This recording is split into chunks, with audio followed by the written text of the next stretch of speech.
Welcome to the Church of Gibby. This is the West Coast Sauce Podcast. I'm your host, Garrett, along with my co-host, Grady. How you doing, Grady? Doing good. How about you?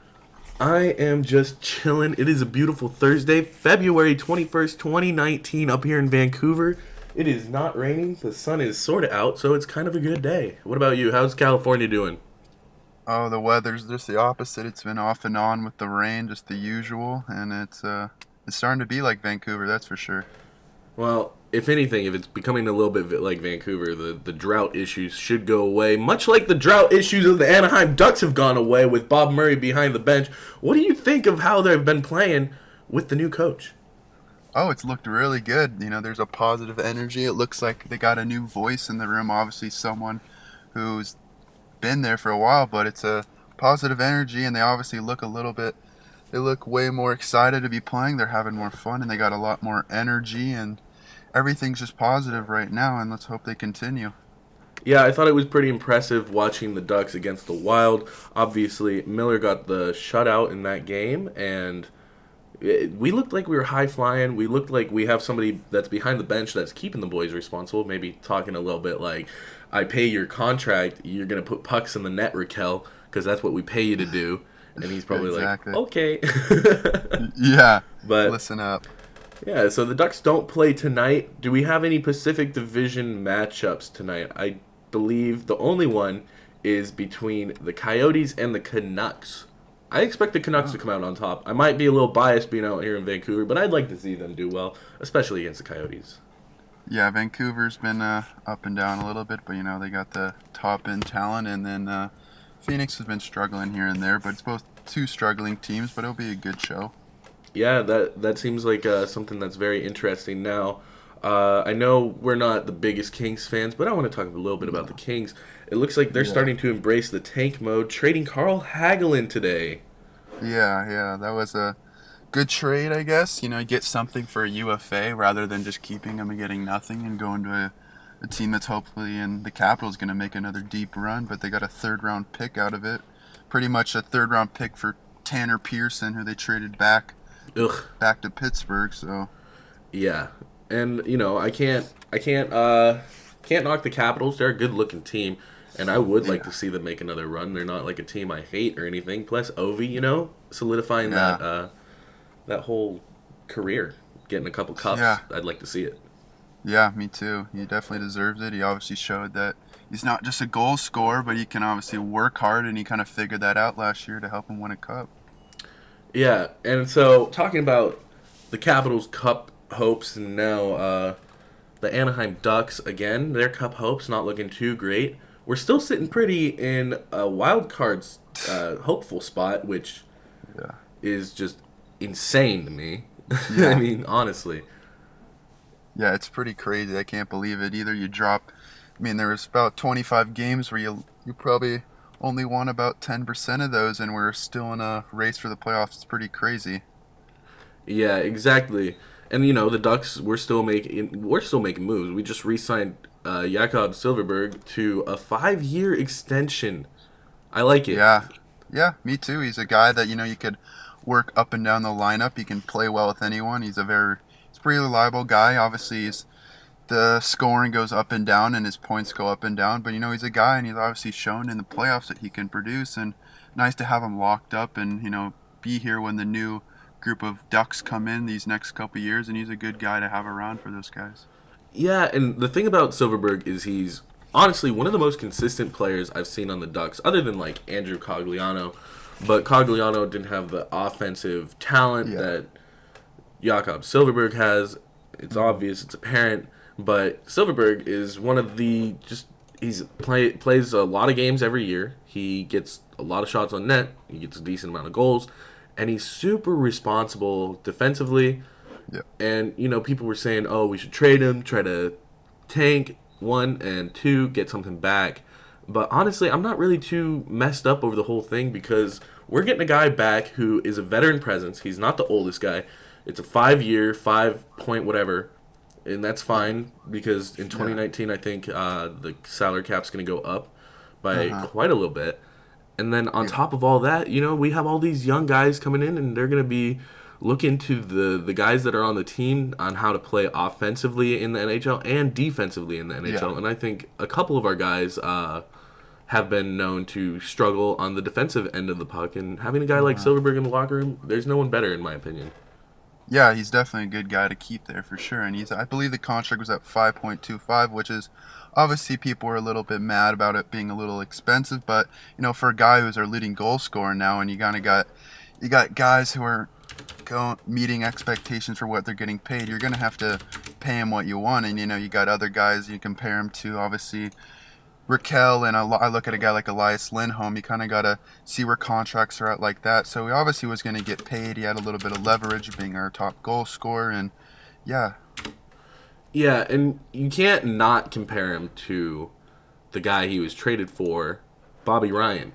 Now, Silverberg's having an all-right season, 16 goals, 8 assists, and 24 points. That's pretty good.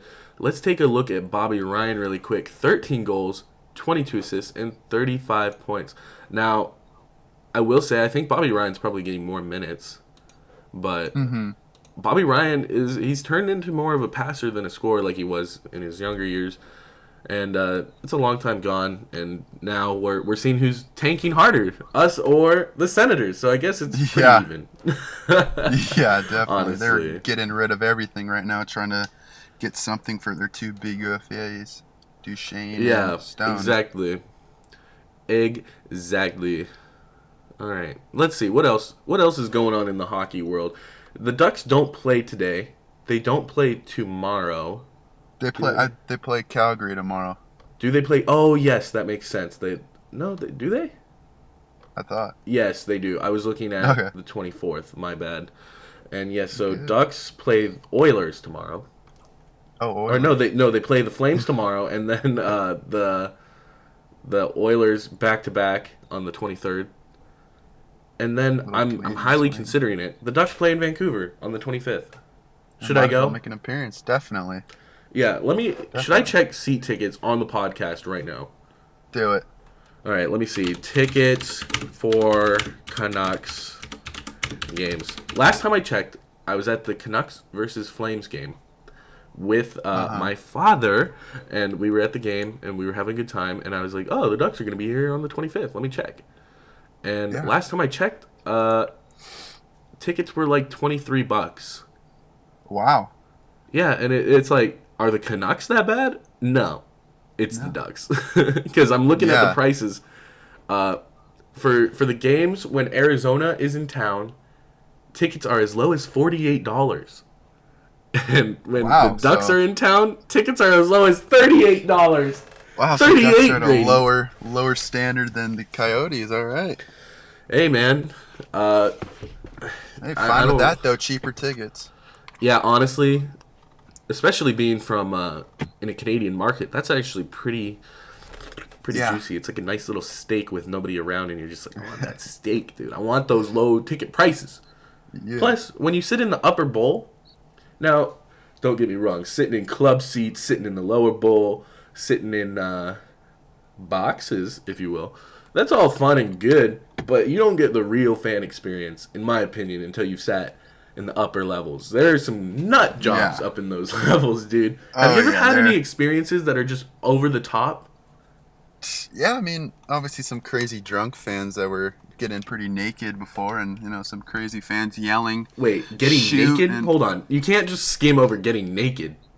Oh, we've seen some crazy stuff, dude. Some people got a little too drunk, and then they started stripping, and things got crazy a couple times, I remember. And obviously you got all the fans up there just screaming and yelling, shoot the puck. But there's a lot of diehard fans that sit up there. And that's what I'm saying. They just don't care. They might not be the smartest people. They might be drunk.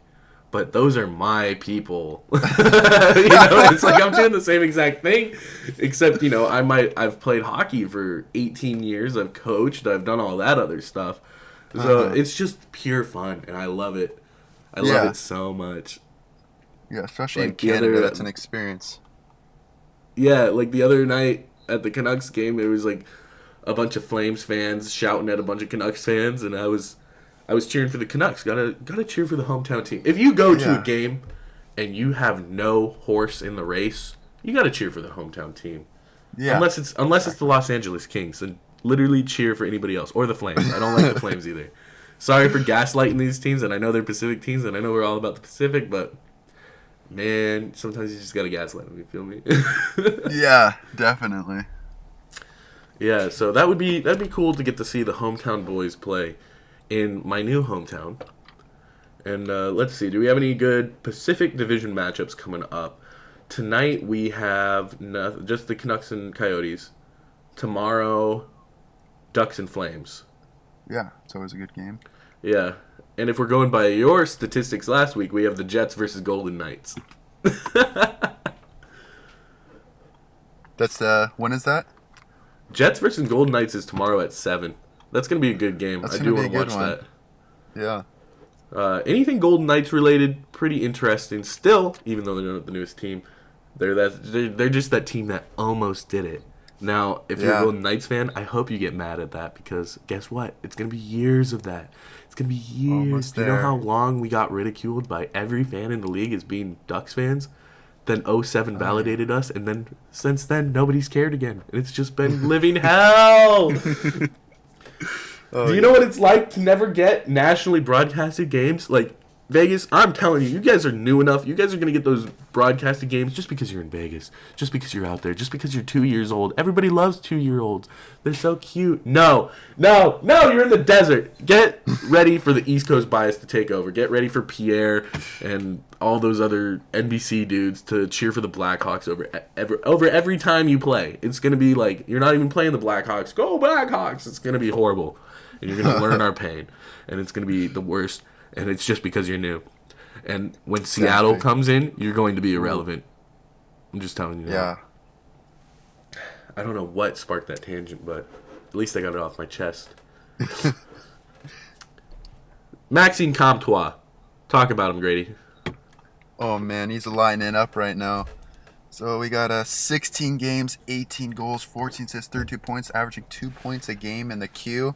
You know, maybe it wasn't good that we sent him back. Obviously, he's just ripping it up there after his injury. And, yeah, he's obviously looking like a elite player in that league. And bright things to come here in Anaheim, that's for sure.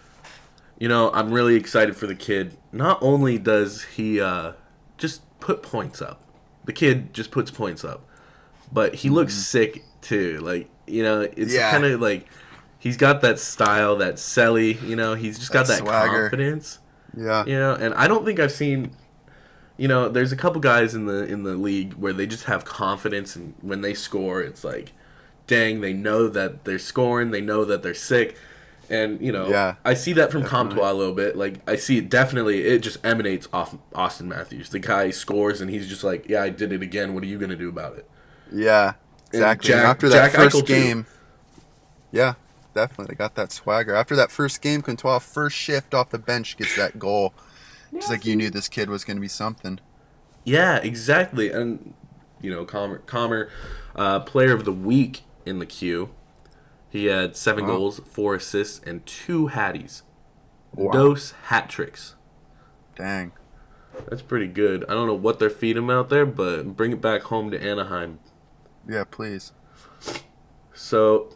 yeah, looking forward to a couple more of these Pacific Division matchups. We got a good one between the Ducks and Oilers, and ever since our playoff series with the Ducks and Oilers, it's been good matchups between the two teams. Mm-hmm. Can't lie, I feel like there's a little bit of...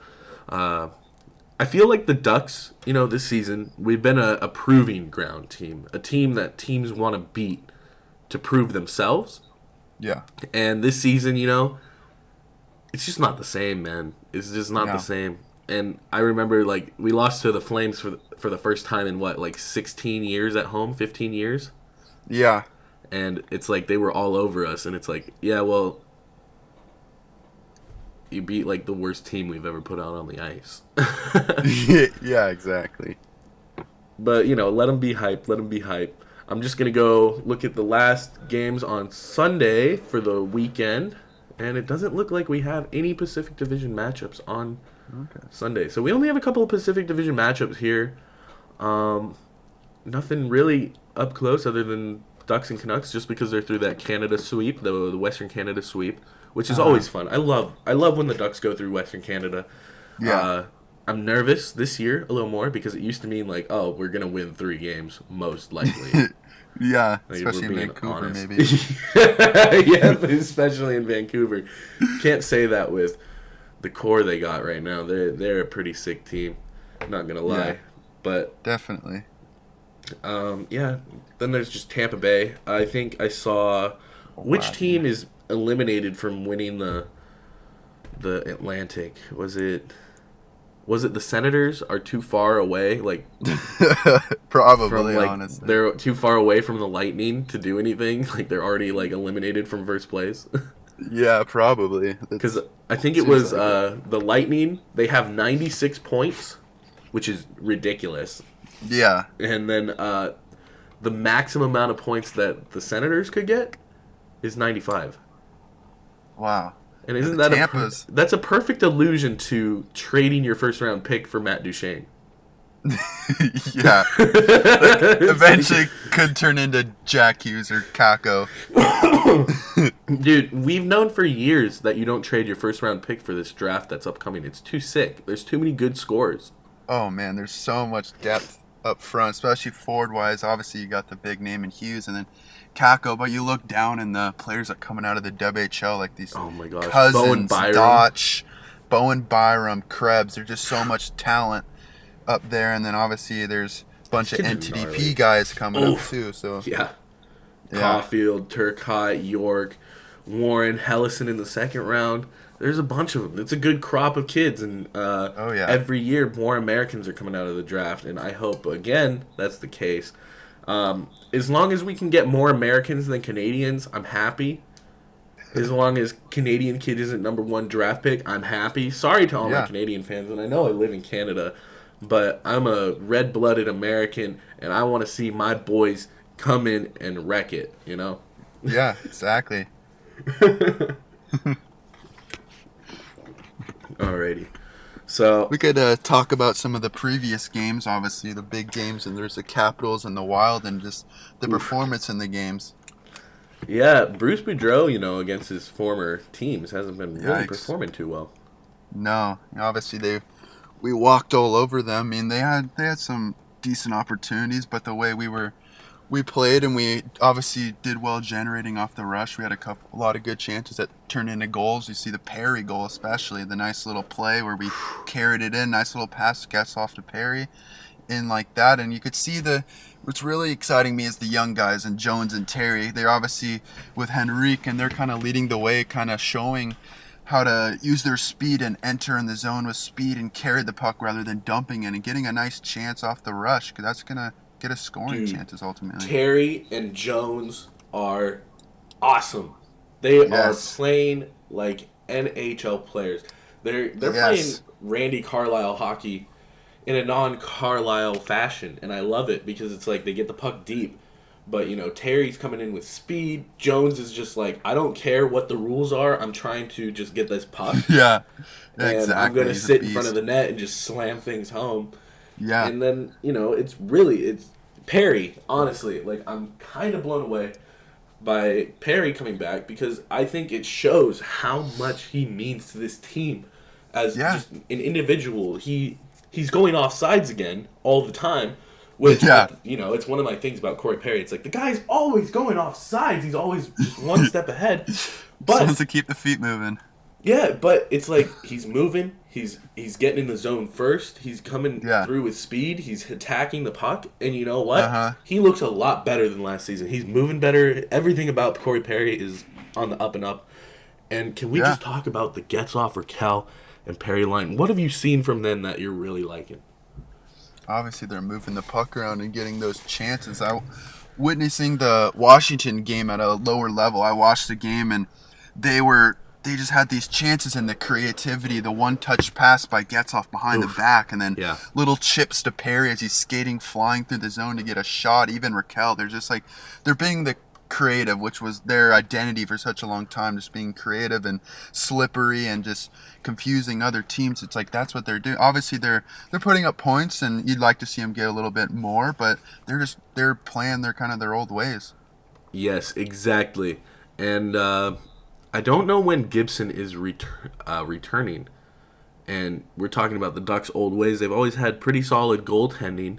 And now we're hearing some trade rumors for Ryan Miller, Yep. which is interesting. He's up on his contract. I know he doesn't want to move out of the West Coast and stuff, especially because his wife, in Hollywood. Yeah. I know earlier in the season people were talking about Miller to LA, or now recently it's Miller to the Sharks, which makes more sense to me. If you're trading for someone, you're going to want to trade to a team that somewhat has a chance, give the guy a chance to win, and you give the team a chance to make their trade worthwhile. Yeah, so he's going to maybe get traded for, I heard, a third-round pick, which I think we don't have, which we traded away, so we can get something out of him being a UFA. He goes to a team, then maybe gets him a cup. I don't know. I mean, obviously it'd be a backup behind Jones, but he kind of gives a little bit of goaltender security there, and hopefully maybe he comes back, and if he's going to play next year, he'll re-sign with us. That's the rumor. Yeah, I also heard that rumor about Silfverberg, that we were going to try and dish Silfverberg and then try to sign him UFA. And that's always such a tough thing to do, because you not only are losing that player for the remainder of your season, but you're exposing him to maybe team that's winning, has a better culture at the time. Winning culture beats losing culture. I'm not talking about overall from the Ducks. I hear the culture is pretty good right now in the Ducks locker room. But then you also expose them to just, something they might like better. Yeah, exactly. Makes them think. So I'm glad we locked up Silfverberg, but Miller, Kevin Boyle showed some promise. Yeah, I mean, definitely. Can't knock that, and we still got Gibby, and if we can stop throwing people into Gibby. Yeah, our own teammates, Dude, I remember last season, Kessler just decked Gibby. Yeah, it's like he's getting. Everyone's complaining about being injured, but it's not like it's our own fault. It's our own players just nailing them. So it's not much. We just gotta smarten up. Yeah. And then so there's that, and I like Miller. I really like Miller. He's been solid for the Ducks. Definitely. I've never not liked Miller, if I'm being honest. And his 07 run with the Buffalo Sabres was insane. I still can't believe we didn't match up with the Sabres in that finals. Yeah. Oh, dude, the Canucks just tweeted they're at Hugo Juice and they're giving away tickets for the game tonight. Dude, why am I recording a podcast? I could go to the mall and get free tickets. Go ahead, I'll take it over. Nah, dude, that was like an hour ago. Finish it off. Look they already posted a picture of somebody. She doesn't even look stoked. This girl that were they at a smoothie place? She was a Hugo. Yeah. Oh, dude, I know where that is. Pedersen there just taking down a smoothie. Dude, that'd be legit. Like, he just throws the smoothie and he's like, "This is bad. I need better smoothie." Like, it's like I don't know what the kid drinks, but I just want those tickets. Now I'm just salty that this girl got these tickets. She doesn't even look stoked. She's like, I'm not even going to open my eyes. I just smoked a whole spliff and got this smoothie because I thought it'd be chill. Vancouver, baby. Oh, man. But, moving on. How did you like the ceremony for Scott Niedermayer?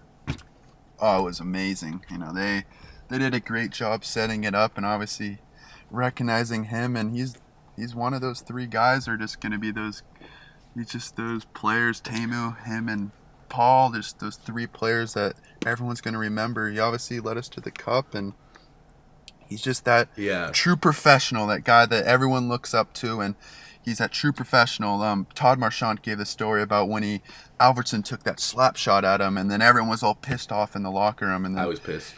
Yeah, and then he was the one who got hit, and everyone was mad about it, and he comes in the locker room and says no. He calms the team down and says, we'll get him back by winning this game, and obviously they did, and I believe the next game they came back and won it in 5. Yeah, they did. They did do that. And that's just classic Scott Niedermayer. And I'll never forget that moment when Alfredsson took the shot, because Alfredsson is one of those players that everybody remembers. Everybody is saying that player was one of the classiest guys I ever met, and he was an ambassador for hockey. Still is an ambassador for hockey.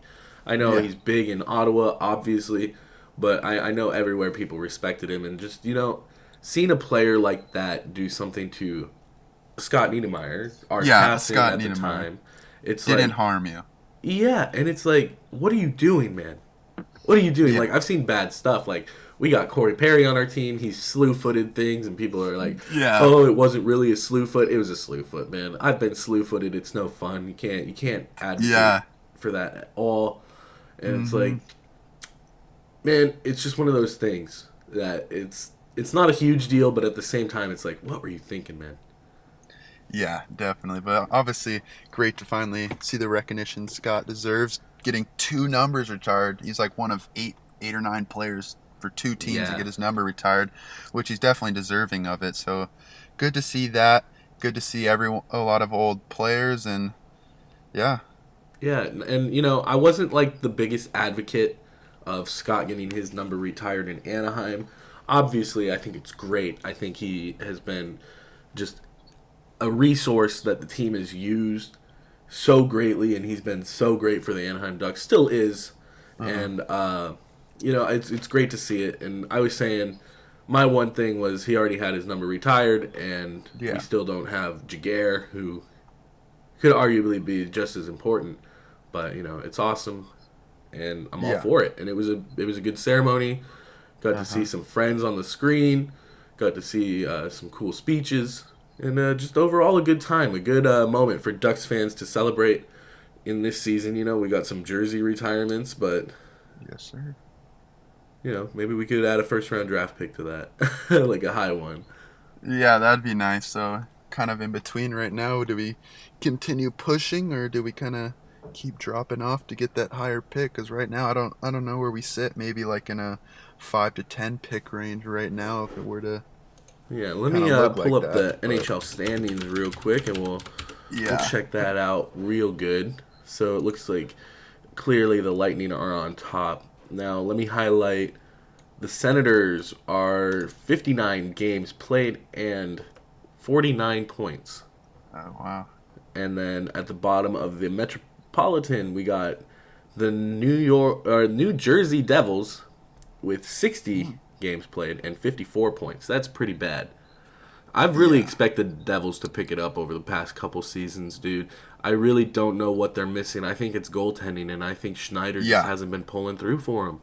Yep, they got that goaltending, and they obviously have the Heishier, who he'll be a good player, and then they got Hall, of course, but they lack depth up And front, like Palmieri, down dude. the Palmieri's been Palmieri for clutch for sure. them. And Yeah, Nason's been really good for them. Like they got yeah, a solid squad. I really don't know what I've drafted some Devils players in fantasy, and hmm Schneider's been my goalie for a couple years. yeah. I don't have him currently because it's just not performing, man. It's really sad. Got like 1 win in the past calendar year or something like that. Just got his first victory. Yeah, that's pretty brutal, not gonna lie. Yeah, Then we got the Wild, 60 games played, 60 points at the bottom of the Central. just made a And trade, yeah, they did.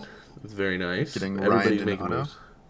And then they traded Niederreiter to Yeah, the Hurricanes for Hurricanes. Rask. Yes, that's a interesting move. Interesting. Yeah, Niederreiter's been doing pretty well there, and I He's think been Rask is injured, so I don't think yeah he's been playing that much. But yeah, yeah, there looks and like they're the trying to just get a Hurricanes are whole new team in there. But yeah they're a good team. They're an interesting team.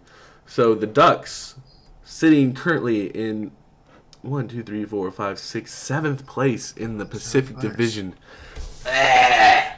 Seventh place in the Pacific? Are you kidding me? We have Oh a man. legacy of coming in first, like almost every season, other than the Golden Yeah. Knights. Don't get used to it, Golden Knights. Yeah. It looks like it's between the Sharks and the Flames. And the Flames, they have a good team if they, stop screwing themselves. And then, Yeah.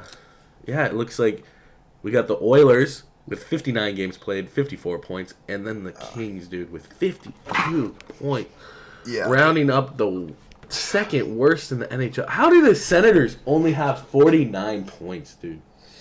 I don't know, man. They're struggling, Oh, and they're then so bad. yeah. I mean, we're not really better. That's the other thing. They just have the Lightning in Yeah. the division. Yeah, definitely. I mean, you look at some of the other teams, like the Kings, they're kind of stuck in some trouble with some big contracts in there. Signing Dude. Kovalchuk is almost like they're going all in to try to be one of those teams this year, but obviously it hasn't worked out. And they don't have a lot to replenish Dude, those older guys either. They got a guy, Gabe Velarde, and maybe a couple guys down on the Reign, but they don't have much, so they definitely need one of these picks. And the Oilers shouldn't even get a first-round pick for the next 10 years or so. So I gotta say, I they've feel had worse enough. for Kovalchuk than I do for the Kings about that contract. Yeah, Because Kovalchuk is a winner. He wants to win. He came over here, yeah, and phew, oh, I don't know what he was yeah, thinking going to LA with the prospect pool they have, with the guys they actually have, their aging core. yeah, And I don't want to say like they're kind of like in the same situation as the Ducks, which sucks. yeah. But it's like The they Ducks have have a good guard Kopitar, down who's in. getting pretty old, but he's still killing it. Yeah, They he's always have good. Quick, who's getting pretty Mhm. old, but he's still killing it. Doughty. But yeah, dude, they have like no depth. I really like. Yeah. They still have like Pearson, right? They still have. Pearson? Yeah, do they have Pearson still? He was traded for Hagelin. Oh yeah, that's right. That's And then right. they just flipped that, so Pearson pretty much Yeah. for that third pick that they just got. So Yeah, that's yeah, so interesting. I mean they got Toffoli and Carter and Carter's like, if I Kempe. get traded, I'm retiring. yeah, What a boss, Yeah. dude. yeah. He's won a couple cups, so he's fine. Yeah, he's just chilling out in LA. I feel like that happens a lot to the Kings. They get out in Yeah. LA and they're just like, if you know what I mean. Yeah, they've got their 2 cups, so they're Yeah, chilling. dude, that kills me. Yeah, but unlike the Ducks, they don't have a lot to replenish those old guys with, or at least surround them with. They don't have like what we have. We're building with the goals, and we got all those players and the Lundestrom and Comtois. We've got all Oh those my goodness, yeah. young guys that are gonna start coming in, so they kind of lack that. Yes, sir. Yes, sir. So, yeah, I mean, that's pretty much about all we got for the Ducks for this week until they play some more games. We'll come back with some fire next week on the Western Conference Canada Yes, sir. recap. And then, it looks like they'll play a couple more games before next Thursday. Let's check that out. I believe they got Yeah. a couple home games. Looks like we play the Blackhawks next Wednesday, so that'll be the freshest game for next week's podcast. But anything else about in the NHL going on that we should talk about at all? Obviously, just the trades coming up, and obviously there's The trade deadline. the Wild and Boston traded Ryan Donato for Charlie Coyle. I think that was a good pickup for Boston. Coyle's a decent depth guy to have. They need a little bit more scoring, but I wouldn't expect them to be done. They might be in a push to get another center or even like a Stone or something like that. But you got the big name guys like Panarin, Stone, Duchesne, guys like that who might find new homes. Yeah, and clearly Boston is going for it this year. Yeah, as they did last year. They just traded for Coyle, which I think is a great addition. Yeah, and he's got Yeah. another year on his contract, so it's obviously a win. Yeah, and he's one of those players that I really like on the Minnesota Wild. Yeah. I just don't feel like his skill set, with Parise was 100% complimentary. One being Parise just kind of dropping off a little bit. Yeah, he needs to be with some better talent for sure, like more of that elite talent and the talent that's kind of been there and done that, like a Krejci or whatever they do in Boston. He's going to surround themselves with players that have obviously won it in a great leadership core there with Chara and Bergeron and Marchand. He's going to surround himself with some good players. That Minnesota was always that team where they had good players, but they're always kind of just like the same. No one really stood out. So going to a team like Boston, it could be a good opportunity for him. Yeah, and I think, he might be more suited to the East Coast game as a power forward with a high scoring ability and a high puck moving ability. Yeah. I think, with the Bolesky signing in Boston a few years ago, kind of was like, we're getting that power forward. We're getting that guy that can put the puck in the net. Yeah. In the AHL, though. Yeah. It's one of those things. But I think this Charlie Coyle is going to be a legit player for Boston, so something to keep an eye on. I really want to see them play. It's When from will Boston too. When will they play next? I think they play like tonight, maybe. I'm not They sure. played Vegas last night. Oh yeah, they play on Saturday, I think. Yeah, they play the Blues on Saturday. That should be an interesting game. The Blues they're always an interesting team, but they never do anything. Yeah. Yeah, but They they're got hot the right Tarasenko now. show. They're hot Yeah, right they now, are. that's for sure. They're rolling, and great game the other night versus Toronto, and that Beaningham, or their rookie goalie's just lighting up right there. Yes. Him and Carter Hart just helping their teams out. Yeah, they got some good players on their team. They obviously got some guys that know what they're doing in Perron and even Petrangelo. They got Jake Allen and their other goalie. They're doing pretty well. Bozak, Bertuzzo. O'Reilly. Yeah, not too bad. And Parayko. Parayko's a really good. Yeah. He's a really good defenseman. Yeah. And they got Big Rig, Patrick Maroon. Love that guy. Roller Daddy. Yeah. Beauty. That's what's up. So, looks like we're running out of stuff to talk about, so we might as well end the podcast here. Thanks for listening, everybody. If you want to see more of our stuff, follow us on Twitter at West Coast Sauce and on Instagram at West Coast Sauce Pod. You can find us there. We're going to be posting our videos on YouTube. You can find the links on Instagram and Twitter, so just hit us up there. That's kind of like our hub at the moment. But we love y'all. Thanks for watching and listening, and we'll see you next week, hopefully. You got anything else to add to that, Grady? Nope, that's about it. See you guys. Take it easy.